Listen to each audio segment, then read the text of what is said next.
Well, 2 days later on the Sunday, they call back and they say, hey, Sadie, we are so sorry, but we actually decided that we want you to be on the show. However, you have to fly out to LA tomorrow. You're a week behind everyone else. You'll announce on Good Morning America, then you'll come back and the live show starts next Monday.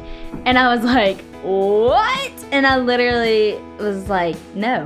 And Bella looks at me and she goes, Sadie, can I ask you something? Is this the fear talking or is this Sadie talking? And in this moment, when my little sister looked me in the eyes and called it fear, it did something inside of me. This is CIA, Contagious Influencers of America. I'm David Sams. And I'm Victoria Robinson. We have someone very special who Duck Dynasty fans will be especially familiar with. Every time you turn around, this girl's got a new book out, a new tour coming. We're talking about Sadie Robertson. Now, you know her, right? I do. I've known her since she was about 16 years old. Her and Colby were good friends. They went to school together. Colby's senior year, she went to school with Sadie and actually lived with them. Your daughter, Colby. My youngest, Colby. She was having a lot of bullying here in Nashville. Her mom, Corey, and I talked about it. And she said, can let her live here and do her last year here with Sadie. And she did. That was right in the middle of all the Duck Dynasty fame. And Sadie had told Colby, kids don't do that at my school to me. And she said, so you'll be safe here where people, because Colby was on television then on Lifetime. And she was just taking a lot of stuff here in Nashville. So she moved in with them. And that's how I got to know the family really well and visited there at least probably twice a month to go hang out with Colby. Now, I also want to mention that I interviewed Sadie before she got married, so I did not have a chance to ask her about her marriage plans, but I assure you we will have her back. We'll get all the details about the wedding at that time. So here you go, our visit with the one and only Sadie Robertson.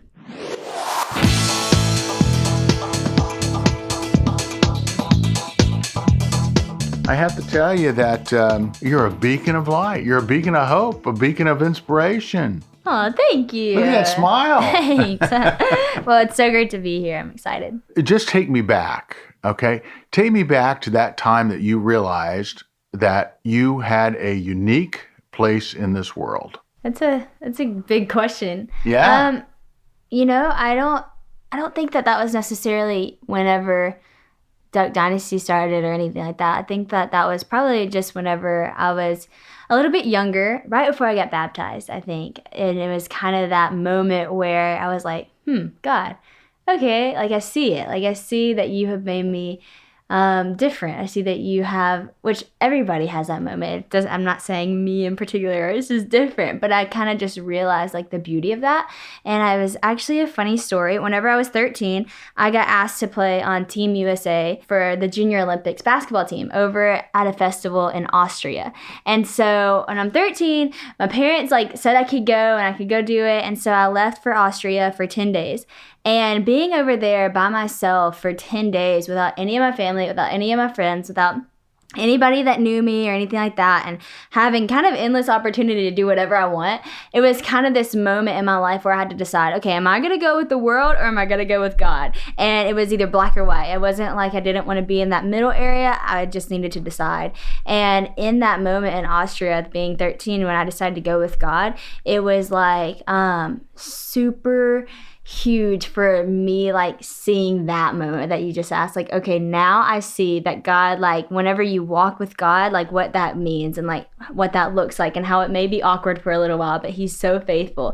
And so it's so cool. And I'm so thankful for that opportunity back when I was 13 so that I could start growing in that. So when Duck Dynasty did start, never in a million years would I think that this would be my lifestyle now, but making that decision at 13 and rooting myself in that kind of separated everything. Take me back to your own personal experience on what it was like, what you knew, what you felt when you accepted Christ and you decided to be baptized.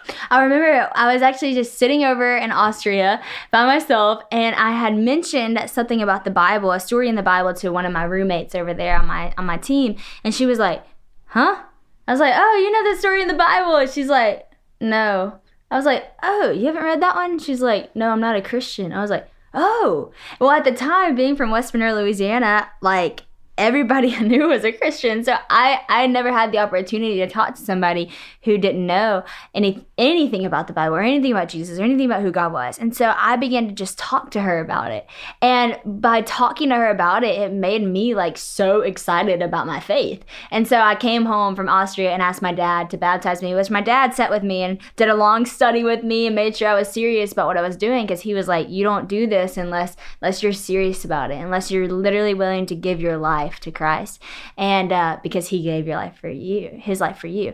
And so it was an amazing time of my life, and I'll never forget it. And I'm glad that my dad didn't just baptize me. I'm glad he sat down with me and made it a process, because I think that rooted like the confidence that I had in my faith. What do you do now when let me just ask you blunt, when they think you're a crazy Christian, right? Mm-hmm. And somebody your age, what do you say to them? Do you embrace that moment, that opportunity?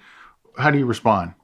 Well, people are always going to have comments, and people are always going to say, you didn't do this, and you didn't do this, and you didn't do this. And I've just had to learn to not really care what they think, because I'm so, at this point in my life, they think I'm a crazy Christian. That's totally fine. I am a crazy Christian because God does crazy things, and that's exciting and it's cool. And so I think that at this point in my life, I'm so confident and sold out on that it just really doesn't matter. Yeah. Well, good. First of all, you wrote a book. Now you're writing another book, mm-hmm. right? So you're a multi-author. How many book deals do you have now? I actually have 3 books out right now, and then so Live Original, and then I have a fiction book out, Life Just Got Real, and then I have Live Fearless. So let's talk about that. Let's talk about Live Fearless. What does that mean, and how did that come about? It's a great question and a pretty big answer. So if you want the full answer, you got to get the book. But Live Fearless is my journey of walking through fear. But it's really, I wrote this in the book. It's actually not me just sharing my journey. It's really me walking your journey out of fear and into your life of faith. I didn't really write it just to share my story, but I wrote it in hopes that it would bring somebody into their story of freedom. And so for me, I struggled with anxiety and fear for about 3 years of my life. And it was to the point where fear was literally driving the car. Fear was answering the questions for me. Fear was leading me. And wherever fear was, I was not going. And so anything that was scary, I didn't want to be a part of it, which a lot of things are scary. And a lot of those things are big opportunities that God is literally allowing you to walk into. And I just kept saying no because I was so afraid. And I think that a lot of people, no matter on what scale of life, they have that moment where they just let fear shut them down. And so I kind of just share stories of like what people didn't get to see on Dance with the Stars, the behind the scenes, what people don't get to see about like right before I go on stage, what they didn't see when the cameras weren't on, all those things, and me living in this like trap of fear and how I came out of it. Tell me a story. Tell me a story about a time that, man, just fear just overcame you, and how did you respond? Mm-hmm. I have like a million stories, but one of people's favorite stories to tell that I tell is the story when I got asked to be on Dancing with the Stars. So many people would think that when you get asked to be on Dancing with the Stars, you just say yes because it's like really cool, right? Well, I had a little bit different case. So I had a meeting out in Hollywood on June the 3rd for Dancing with the Stars season 19. Well, after I had this meeting, they told me that they would call me in 2 weeks and let me know if I was going to get to be on the show. Well, 2 weeks go by and I was like so excited to get this call, and they never called. Not even to say like no, not to say yes. They just didn't call. So like, okay, whatever. Well, then another month goes by and I'm like, okay, well, I guess they're probably not going to be calling. Another month goes by, and at this point it's like the end of August, and I was even seeing Dancing with the Stars Instagram page post like sneak peeks of like people's partners and stuff. So like, not even a thought that I would be on the show. Like, I totally thought that this was like, this opportunity had passed. And it was a Friday night. I was actually at a football game, high school football game, because I was going into my junior year of high school. And I get this call from the studio, and they say, hey, we're so sorry. We actually decided to not have you on the show this season. We have another young girl who we've decided to go with. And I was like, oh, yeah, totally fine. Like, kind of assumed that, so it's all good. Well, 2 days later on the Sunday, they call back and they say, hey, Sadie, we are so sorry, but we actually decided that we want you to be on the show. However, you had to fly out to LA tomorrow. You're a week behind everyone else, and you'll fly to LA tomorrow. You'll shoot the promo shoot with your partner. You'll fly to New York. You'll announce on Good Morning America. Then you'll come back, and the live show starts next Monday. And I was like, what? And I literally was like, no, I'm sorry, I'm not gonna do that. And they were like, what? Like, you're saying no? I was like, yeah. I am saying no because no, that's crazy. And so I get home and my mom was like, Sadie, what were you thinking? Are you crazy? You said no, all this stuff. And she's so mad at me. So she asked to sleep with me that night, literally kept me up till 4 a.m, begging me to be on the show. I was like, Mom, I'm not doing it. She asked me every single reason why. And basically I just told her, Mom, I don't know how to dance. Like, I've never danced in front of anyone before. Even in our town, we weren't allowed to have prom at our school. People don't dance. It's frowned upon. So like, no, this is a bad idea. It's like Footloose. Like, this is not a good idea to dance in front of millions of people. So I woke up the next day and I decided I'm going to take my little sister out to lunch, thinking that she would, support me in this decision of no. And she would kind of talk with me about how Mom was annoying me the night before, begging me to do the show. So I bring my little 11-year-old little sister out to lunch. And Bella looks at me and she goes, Sadie, can I ask you something? I was like, well, sure. And she goes, is this the fear talking or is this Sadie talking? And in this moment, when my little sister looked me in the eyes and called it fear, it did something inside of me. Because up to this point in my life, there were so many times where I had freakouts, or so many times I had panic attacks, felt like I couldn't breathe, I'd cry, I wouldn't do things, I would run, I would hide, whatever. I used to be very shy. I would never even dream of being a speaker. So it was completely different. But I never called it fear. I said I was nervous. I said I had anxiety, but I never said I was a fearful person or I was afraid. But when she looked at me and spoke truth into it and kind of just took it out of hiding, and she was like, no, you're afraid. You need to realize that. And are you going to let that make your decision, or are you going to let your faith make your decision? And it really challenged me. And so I of course said yes to doing it. And I flew out to LA the next morning and did Dancing with the Stars. Well, I always tell people, and what stories in the book will come, is that it's not like just in that moment when I was like, yes, that fear was conquered. It was a process and it was a journey. But God he says many times in the Bible, do not be afraid, do not fear, and all that stuff. And I think that sometimes you literally just have to call it fear so that you recognize that it aligns with the same thing God says, because he's already considered your excuses. He's already heard your cries. He's already considered what you're scared of, and he still says do not be afraid, because he's greater and he's bigger and he's already won. And so that was kind of a key point of my story of fear. What was your journey on Dancing with the Stars like? It was crazy. I never really know how to answer this question, because it was the best experience and it was also one of the hardest experiences. It's so challenging. And I tell everybody this that does the show, it's such a community. Everybody's like a family that does it, because nobody can even understand unless you're in that, just how hard it is spiritually, physically, emotionally. It's just a tough thing. And it seems like on Monday nights, all you get of it is this glamorous, LA Dancing with the Stars, but that's so not what it is. But I'm telling you, when you walk in there and then the way you walk out, it's a completely different person, and I'm forever grateful for it, because that was one of the biggest transformative times in my life where I stepped into being who I knew God was calling me to be. And you were on there for how many weeks?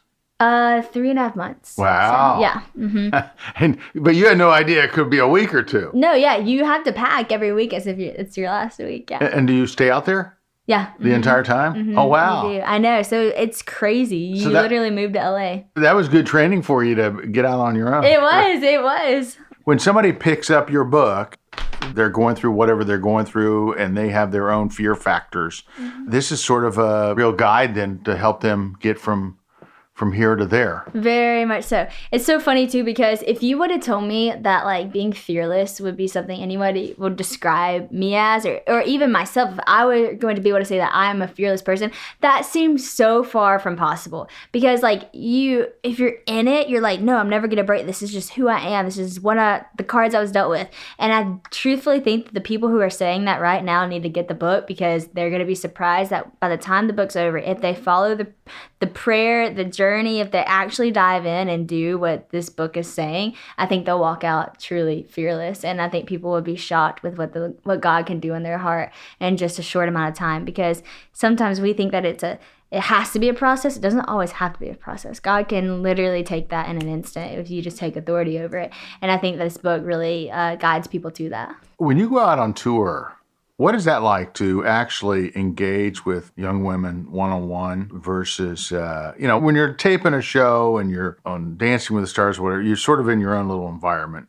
But when you're out on tour, what do they want to know? Mm-hmm. What do they want to know about Sadie Robertson? Probably the number one question I get asked nowadays is, how did you get rid of fear? Which is funny.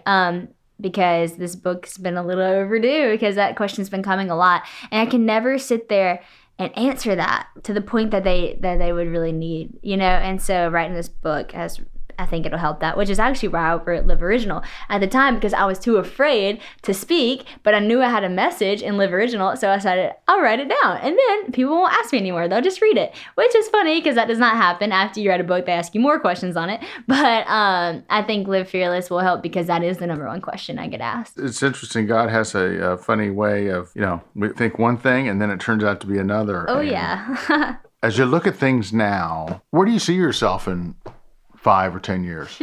That's a question I can never answer, because 5 years ago, if you would have said, like, Sadie, where do you see yourself in 5 years? I would have been like, oh, I'll probably be in college at Harding University studying, I don't know. Like, it would have been a completely different answer. And so I think that, like, God is just a God of miracles and surprises. And I've learned to love that about him, that he is a God of surprises. And so not to hold on so tightly to, like, my future plans, because gosh, he will blow those out of the water. So I kind of just have a new posture in life of just surrender and I'll just follow you. Wherever you lead, I'll just follow.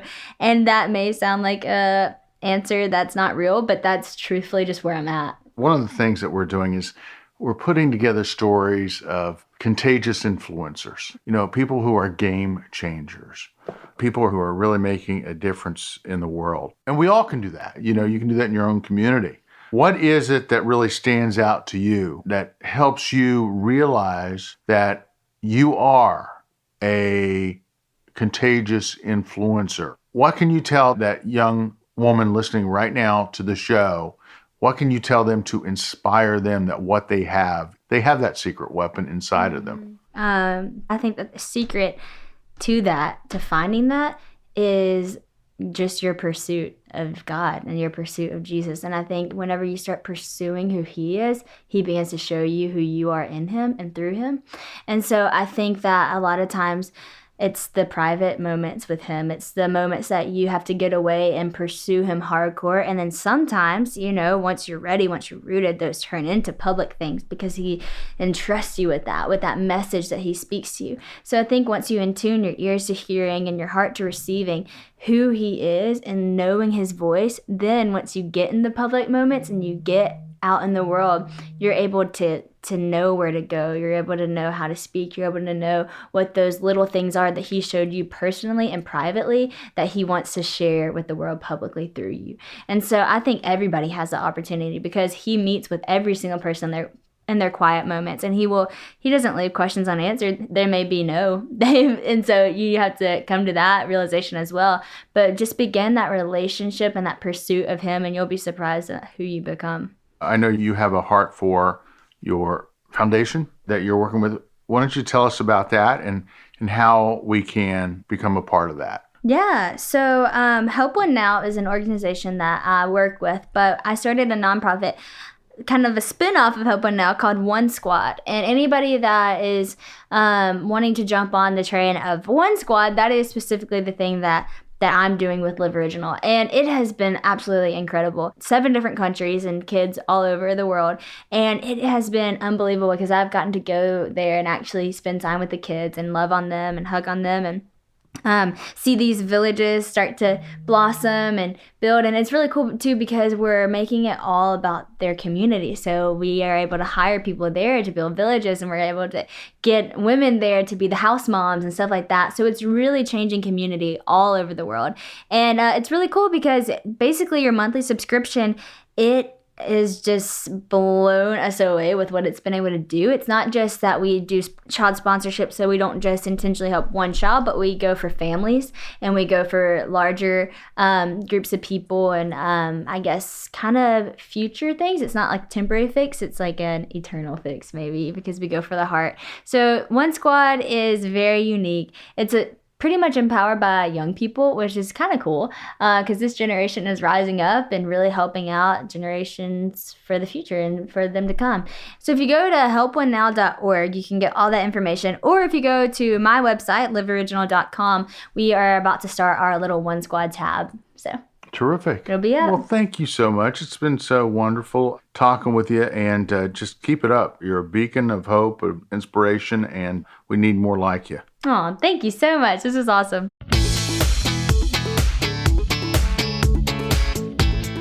So, Victoria, when are you going to be on Dancing with the Stars? As soon as they call. You know, they That is the best way to lose weight. Go on Dancing with the Stars. You get in shape, you lose weight, you get to dance, you get humiliated. Yeah, do you know if your fantasy guy Mike Rowe's ever been on Dancing with the Stars? If he hasn't, he should be. He'd be a fan favorite. No, they should put you on at the same season. We couldn't dance together. You'd have two different professional dancers. No, but I wouldn't care as long as he was on my season. It wouldn't matter. He's got a very serious girlfriend. Well, he's still my crush, I don't think he's though. engaged. I want to have my own boyfriend. I don't want somebody else's boyfriend, but he's still my crush. You heard it, folks. So if any of you know Mike Rowe. But honestly, they'd be smart to get Mike Rowe on Dancing with the Stars. He has got a huge fan base, just like Sadie does. Sadie had a huge fan base coming into Dancing with the Stars. She did great, too. She finished second place. Yeah. Mm-hmm. I really think that she is such an inspiration to so many women. And she is making a huge impact on her generation. Mm-hmm. So it's great. We need more young people, role models like her. These are the young women who I want my granddaughters and your daughters to be looking up to. Well, this has been CIA Contagious Influencers of America. I'm David Sams. And I'm Victoria Robinson. You can follow us on Facebook and Instagram, or just go to KeepTheFaith.com. If you enjoyed the podcast, and I'm assuming you do because you're listening, please go to Apple Podcasts and subscribe, rate, and review Contagious Influencers of America. Hey, don't forget to join us next week. And of course, thanks for listening. And remember, go out there and live that life in living color, because it sure is a heck of a lot more interesting than living it in black and white. See you next time.